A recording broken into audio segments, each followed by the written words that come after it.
é um lugar grande com teto baixo. Isso aí é problema na certa. Além de tudo, era um lugar muito vivo, era liso em cima, liso embaixo, tipo chão de porcelanato, alguma coisa desse tipo, ou concreto, e vidro em volta.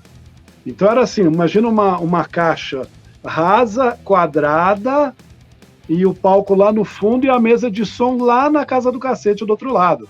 Entendeu? Então isso aí é um lugar que é o pior dos mundos para você fazer show.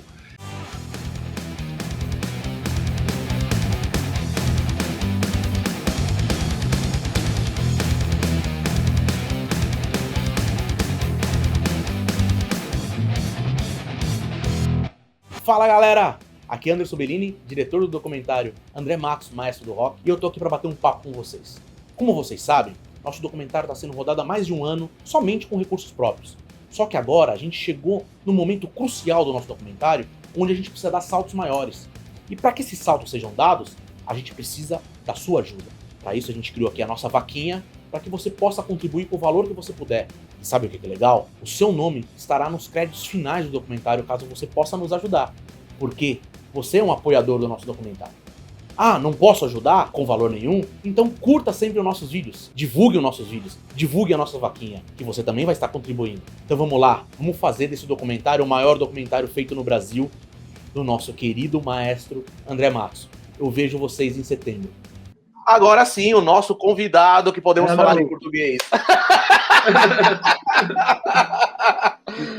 Aê, canais, como você tá? Tudo bom? E aí, tudo bem? Tudo bom? E com vocês?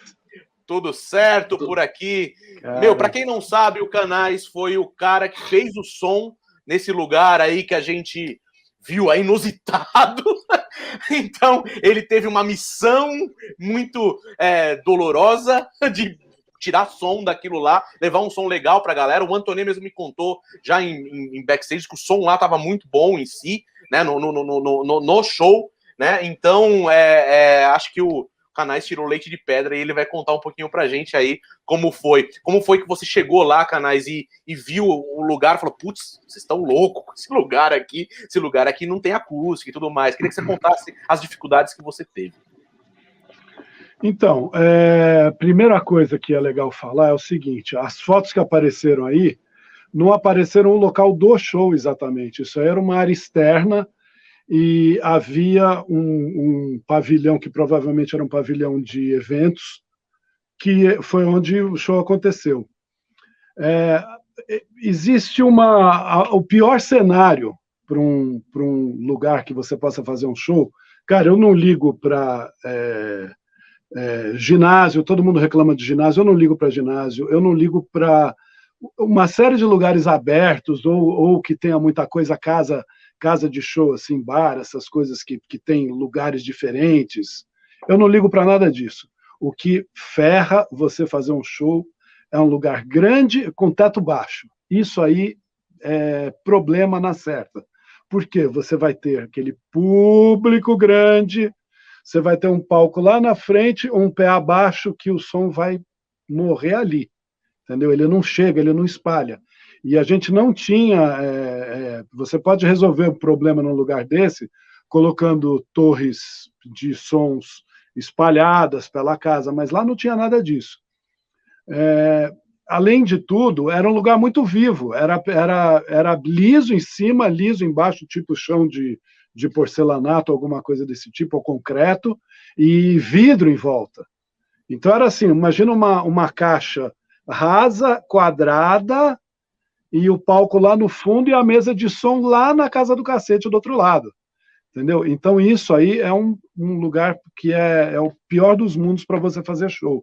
Eu não me lembro se na época, hoje em dia, quando eu vou a um lugar que é difícil fazer show, eu coloco monitores para mim, para eu ter pelo menos condição de fazer uma mixagem, aí eu tento acertar o volume que der para rolar dentro da casa, de acordo com uma mix que eu já tenho ali. Agora, mixar ouvindo lá longe é muito complicado. E eu realmente não tinha, assim, não dava para fazer com fone, porque ficava distância. Então, não foi um trabalho relax, entendeu? Foi um trabalho tenso fazer o show ali. E ainda que você acha que interferiu na gravação? E também aproveitando... Eu sei o que pode ter interferido. Você percebeu na hora? Percebi.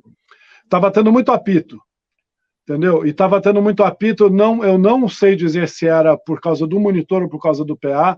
Naquela época ninguém usava fone, entendeu? Então, assim, eu percebi que estava tendo apito e que ia ser difícil para a gravação, porque o que acontece com a gravação ao vivo? Você está captando todo mundo ali de perto, limpo, o barulho da casa, teoricamente, não influi grandemente na gravação. Agora, se o cara está cantando e tem um apito na voz, aí você estragou aquele take. Você concorda? Ele não pode estar cantando lá, carry o pip, ferrou. Não dá certo. Então, aí eu acho que eles devem ter perdido muita coisa por causa de realimentação na voz. Entendeu? A gente entrevistou o técnico de gravação, que é o Charlie, né? E ele falou que do principal problema que ele acha que foi mal montado o sistema de gravação, a equipe que foi contratada lá na França. Que ele disse que, inclusive, encontrou com o cara no final do show e o cara tava num canto chorando, porque alguma coisa ele fez de cagada, né, ali na hora, e ele atribui muito a isso. Ele falou, não quero ser injusto, mas eu atribuo muito a isso, né, o que pode ter ocasionado, né, todo esse barulho. Ele falou que você não ouvia o público, e quando tinha o microfone do público era bum, era só isso que se ouvia. Então, além desses apitos que você falou também. Então, o que você acha que o cara pode ter feito de errado ali? Não. Cara? Acho que é difícil, né? Não, então não é, porque, para ser bem sincero, a gente estava num momento de tour, a gente tinha parado ali, mas viajava, se eu não me engano.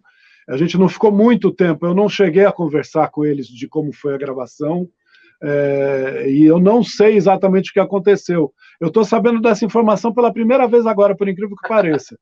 Entendeu? Eu achava que o que tinha viabilizado a gravação foram alguns apitos que eu ouvi. Eu imaginava que tinha sido isso. Agora, não sei o que pode ter acontecido. Ele pode ter usado um splitter, deixa eu explicar para o pessoal.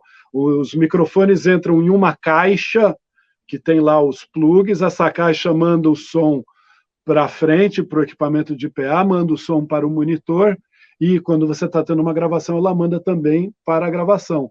E esse splitter dele pode ser que tivesse algum problema, não sei.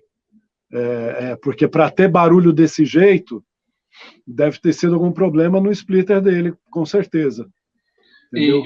E vocês, né, sabendo desses problemas que estavam acontecendo na hora, vocês não chegaram a cogitar pedir para a banda, igual acontece às vezes em gravação de show, refazer? Então, eu acho que teve algumas faixas que foram refeitas, se eu não me engano, tá? Mas pode ser também que eles tenham... Então, mas pode ser também que eles tenham percebido esses problemas, depois que o show já tinha acabado.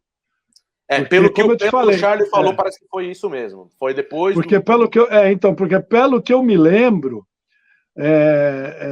assim, eu não ouvi o show com o conforto que eu gostava de ouvir, entendeu? Que eu gostaria de ouvir.